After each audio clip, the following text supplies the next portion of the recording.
Welcome to Upfront. I'm Mary Ruth Snyder, and our guest today is Caila Holbrook. She is joining us from Project Watershed, and she is the Manager of Outreach and Communication and Education. Caila, thank you so much for joining us. We really appreciate you being here. Thank you. It's great to be here. Now, let's start with a little bit of background about you. Now, where exactly were you raised and how did you grow up? I was raised in Lund, which is just outside of Powell River, BC. Oh my God, that is one of my favorite places on the entire planet. Well, exactly. It's a beautiful location, and I grew up swimming and running around in the forest and canoeing and all those kind of lovely things. So I really grew up right in nature and learned to appreciate it, and it kind of set me on the path that I am on today. Now, where did you do your education? Like, because in Lund there's not a school, so did you get bused into Powell River? When I was there was a school, so there was a elementary school, and it was one of those ones that at first we started with 2 classrooms, and I think we had K to 3 in one classroom and 3 to 6 in the other classroom. Yeah. And then we grew and went on to Powell River, so that's where I did my high school. And then after that, I went to University of British Columbia, and I did my first degree, which was a Bachelor of Science.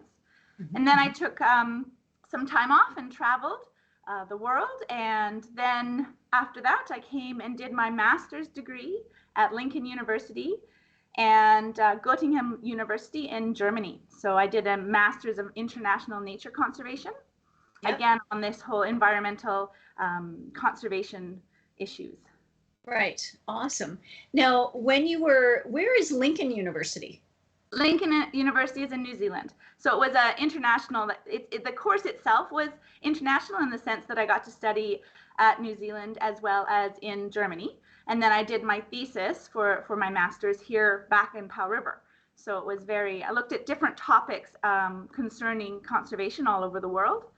It was quite an interesting and in-depth course. Fantastic. Now, when you did your traveling around the world, what was your favorite place to go?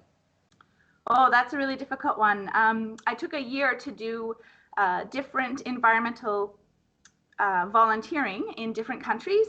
Ecuador was amazing. I looked at reforestation there, and then I was in Thailand for a while and looked at monkeys, and India. So it was, it's really, so far, all of them were amazing, and the people in all those places were also amazing. So I don't think I can pick just one. Okay, fair enough. Now, how did you get from that point when you finished all of your degrees? What was your journey to lead you to Project Watershed? Well, that's an interesting one. So I was living in Powell River at the time, having just finished my master's degree and done my thesis. And we looked at, there wasn't a lot, Powell River there wasn't a lot of jobs for me and my partner, and so we were looking a little wider than that, and we really loved the island. Having come here when I was younger quite a lot as well to go skiing and visit different places on the island, play soccer here. So we really enjoyed it. My mother was living here at the time, and we just thought it would be, and the Comox Valley seemed like a natural, not too far from home, but far enough. And so we decided to move here, and I came over on the ferry with a friend of mine, and we were living at my friend's mother's house, and we were looking for jobs. And I looked in the paper one day, and there was a posting, a small little, classified ad for someone to work at Project Watershed. And I responded to the ad and was interviewed and got the job. So that's and that was 2008. You don't look old enough to have 14 years under your belt. Well, after all those degrees, that's crazy. Okay, so you've been at Project Watershed a very long time. That's unusual with the 20-something, 30-something generation, because all reports are that there's a lot of movement between jobs and positions in that age. So that's impressive that you have stayed put. Why have you stayed put so long? Well, a couple of things. One, I did get a lot of that movement out of my system, I think, when I traveled a lot I was out of the country for like over 5 years. So I did a lot of traveling and moving around, and I think I was ready to, find a home base, and this was it. And the job working is right in my field. I'm very lucky. I'm one of those people who am working in the thing that I studied in. And I think that's kind of rare. And this job affords me the kind of lifestyle I want as well. So it's been flexible. I was able to have children and take some time off and then come back to it. And the hours allow me to still, pick my kids up from school and stuff like that. So it works very well that way, as well as as I said, it allows me to do the thing that I love.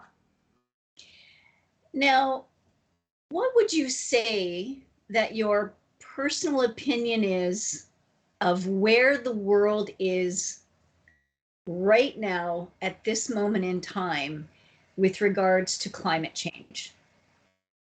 Oh, well, it's all a bit concerning. And, I wonder what kind of world my children are going to have after, in a little bit here.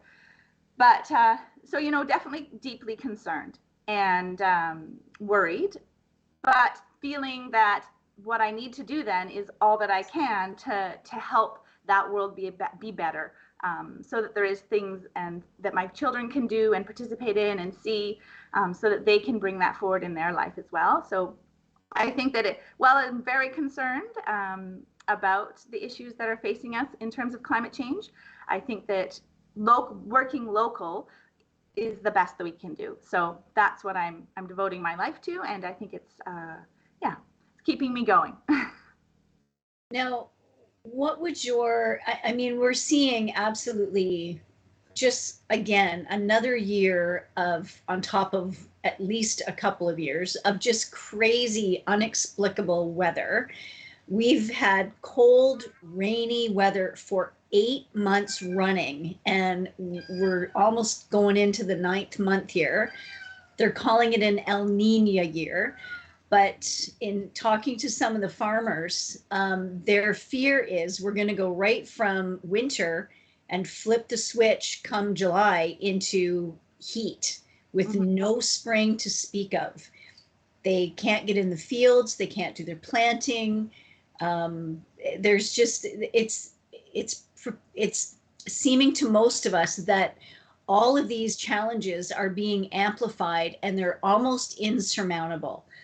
And you work and live in this and breathe it every single day. So what would you say to those of us who don't have your education? Oh, well, I think the one of the pitfalls is becoming apathetic or becoming unable to move and unable to do anything because it is so overwhelming and crushing almost. And I think that is the worst thing that we can do, as appealing as it is, or as that can happen. I think whatever you can do, focusing on what you can do and how that is helping and how that is changing the world. And that's what I have to do in my own life. I can't fix climate change. I can't stop the ice caps from melting, but there are certain things that I can do. And those, when I do them, I feel really good about them. And I get a lot of good positive feedback. Whenever we do a volunteer planting event, for instance, here at Project Watershed, we always have people turn out. People are very excited to be a part of it. They work very hard, and we can see that we've done something together and we've made an impact. Even if it's a small impact, we know that we're doing our part and we're working together to do that. So I really think that maintaining hope and doing what you can are very important for all of us. Is Project Watershed still able to accept more volunteers to come and help with various projects that you are going to be embarking on or that you already have underway? Always. So we're a very volunteer-based organization. We have 5 staff, I believe. So we're quite a small staff base, and we do a lot for that staff base. And so we're always looking for volunteers. All of our programs have space for volunteers.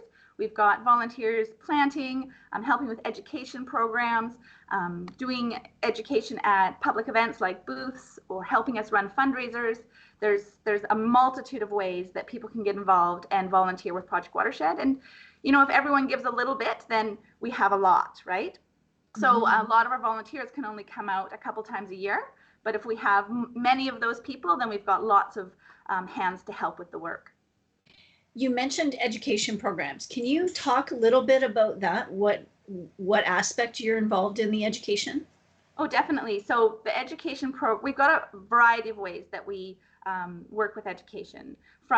We have students master's students, for instance, work with us on our restoration and research projects, so that they can study what they need for their coursework, as well as help us advance what we're doing. So that's one way.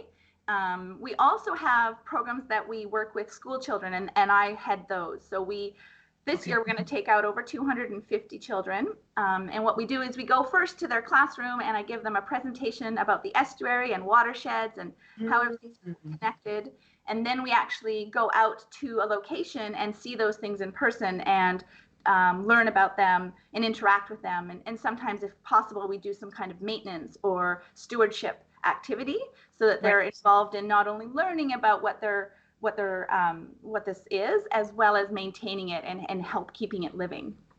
So, and then at the end of that, after the field trip, we have another session where we think back and reflect on what we've done, and I come into the class again, and we do some kind of art or literature activity. Sometimes, usually, it's painting fish. So you will, this is something that we'll maybe talk about more, but we have these wooden salmon that volunteers have cut out for us, and children, after they've done their education program, they can paint them. And as they're painting them, we talk about what they've learned and the estuary.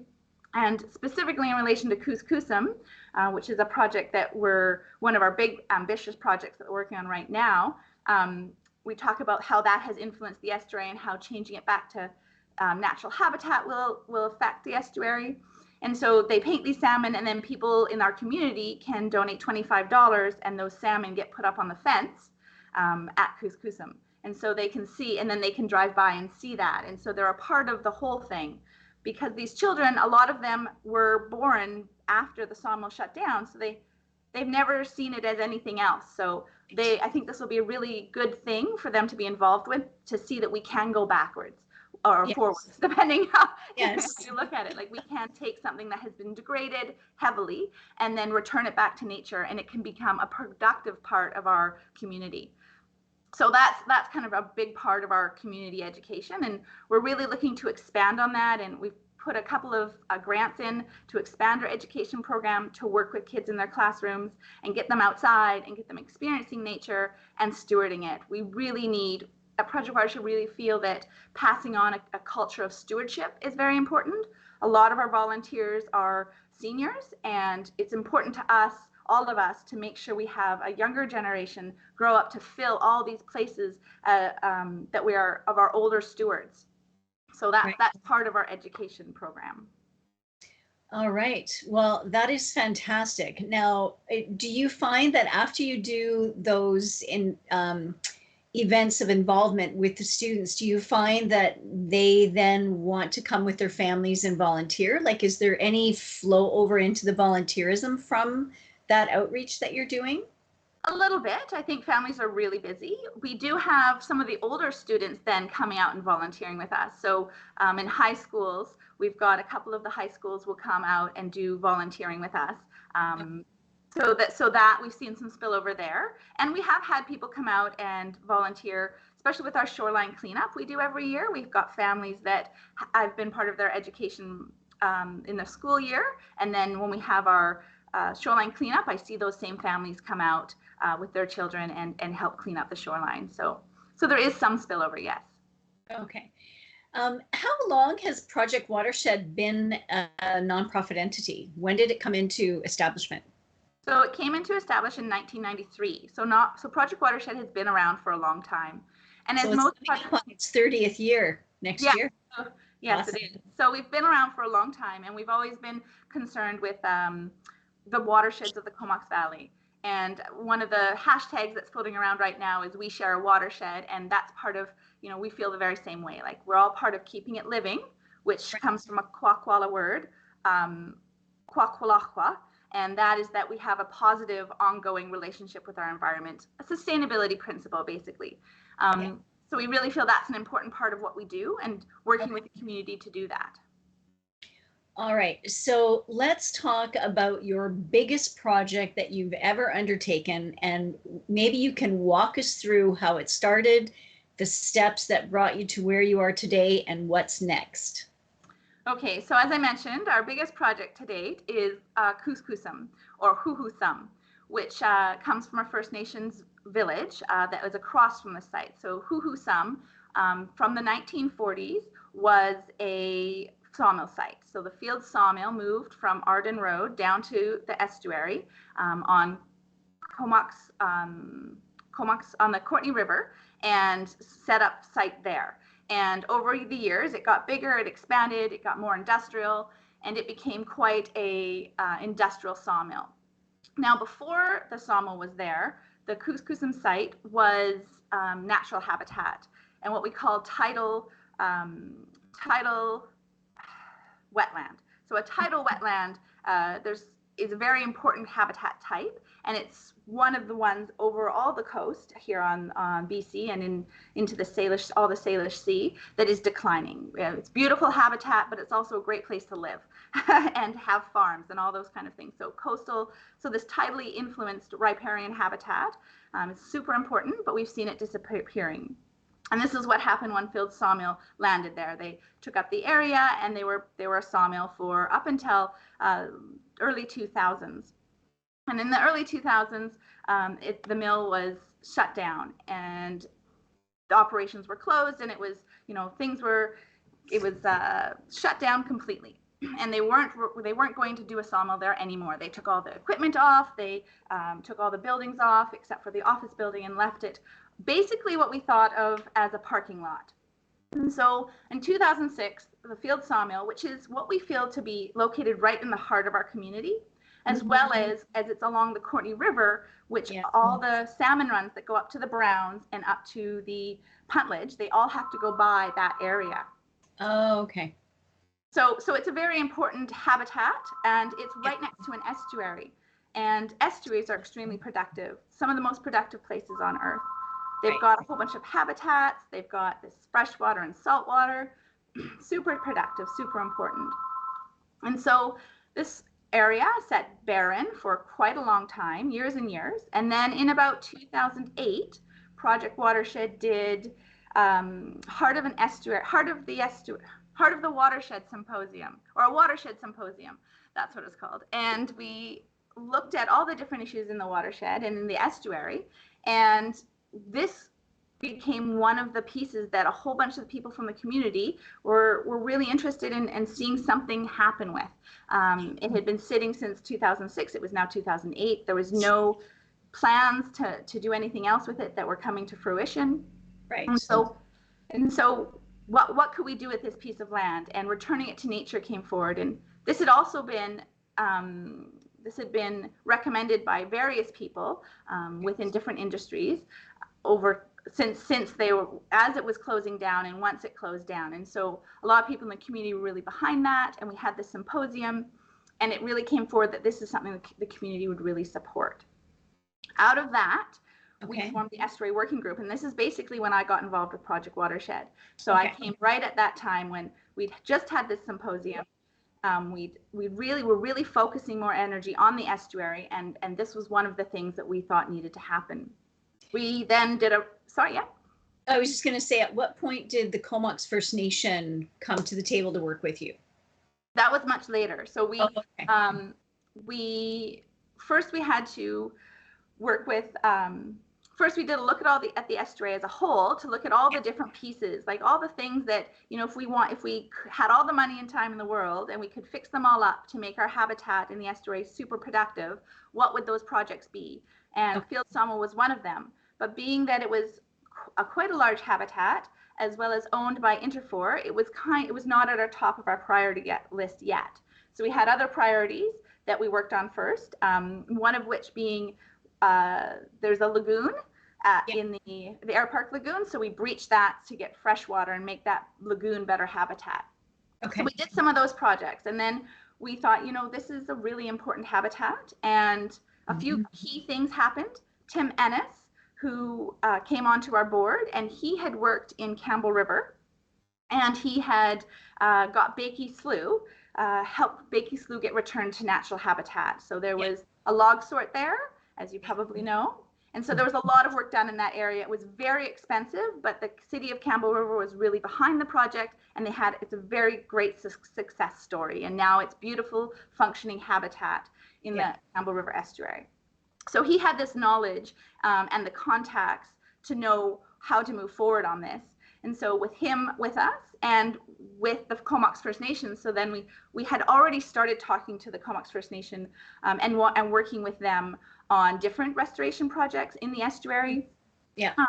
And developing a relationship with them. And so when Tim came on board and we really started seriously talking about restoring the field sawmill site, we were in discussion with the Comox First Nation. That's really when they first came on board, and they were very supportive in principle of our ideas.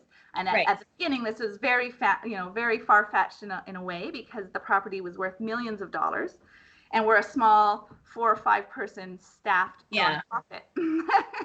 So, but they were very supportive, and that's kind of where we started. And so finally, after months of discussion and working with Interfor to determine what the price would be for their property, how we would go about paying for it. After a long months and months of this, we finally in 2017 were able to launch our fundraising program to purchase the property. Okay. So it took from 2008, so it was quite a long genesis. Wow. 2008 to 2017 to really put what we wanted, what we were thinking of, our vision, into action. Okay. And then once we got going, it was kind of like, it was very fast. So we had, the clock was ticking. We had, I think, 2 years to raise the funds, and we had milestones that we were meeting along the way. So we had fundraising that we were doing, and then we'd make payments to Interfor at certain intervals. And Interfor worked very closely with us. Some of the payments we couldn't make. We didn't raise enough money in the time that we needed to, and they were very. We negotiated with them, and they were able to push our timelines back a bit. And so we extended our contract with them, but we were able to purchase the property in 2020, in the November of 2020. Okay. So that was very exciting. And once we now, project. Okay, so I just want to get. We're down to the last 5 minutes. So, so you guys now own that property, or is it being returned to the Comox First Nation as part of their treaty?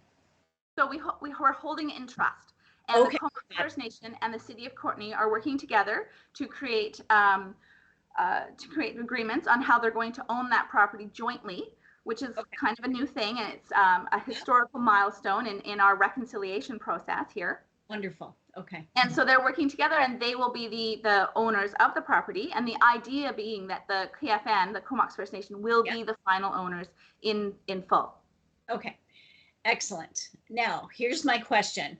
Yeah. When will we see bulldozers digging up that asphalt? It is so if you've driven by the site, you'll know that we have already taken off the first layer. So we've taken off all the concrete on the site. That was last summer, and this in February we finished up that. So we took all the concrete off the site, and what we're doing this summer is we're going to be digging down on that site and removing all the, well, as you know, it kind of looks like this. We've got a wall, and this is the site, and we want to return it to a naturally sloped bank. So we're going to have to remove all this fill. And so that's a big job. It's a ton of work and tons of work. And it's quite expensive. As we know, gas prices have skyrocketed. So we're trucking a whole bunch of that material off site. That's what's going to happen this year. Okay, so I love that it's being returned to natural habitat and to a sloped land base going into the water.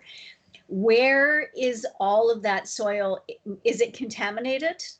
Well, there's been lots of questions about this, and we've done lots of studies digging holes and testing soils, and there isn't much contamination on the site. When they closed the site down, they had to bring it up to a standard, and so they tested a whole bunch of areas, and they dug out all the most of the contaminated soil and replaced it with clean soil. So a lot of that work was done before we purchased the site, which was really helpful. And in what we've been looking at, there's not a lot of contamination left in that soil. So we will be testing the soil to ensure that as we go, but it looks like we're going to be able to put most of that soil at a some kind of there's a couple of places in town here that will take it, and then if it does need to sit for a while and does need a little remediation, there's a place in Campbell River that will do that. So we've already established where that soil will be going, and then once the soil is gone, we can start planting. And that will start happening this fall, September, October. Lots of volunteers are going to be needed. We'll have to plant hundreds and hundreds of plants. We did a small test plant this year, and we used 400 plants. And on the map of the site, it's about it looks like a postage stamp. So we gave us a really good idea of how many plants we're going to need for the whole site. And I'm assuming that you're working with the Comox First Nation and planting native plants that would have been there in the mix that they naturally would be occurring. Definitely. That's exactly what we're doing. And the Comox First Nation is also, we've got archaeologists, we've got them on archaeological monitors on site, because the site there was at some of those areas, there were tree burials. And so we've got to look out to see what is happening as we're digging. So we've got that in hand as well. Excellent. And we'll leave the wall there. So the steel wall that's there, we're leaving there till the last bit, because it protects the site from sloughing into the river as we're working on it. Yeah. Okay. And then when the plants are there, they will hold on to the soil for us and help maintain the banks once we move the wall, probably in 2024. So we're looking at wrapping this up in about 2024, and then we'll continue monitoring and planting as needed. Yeah.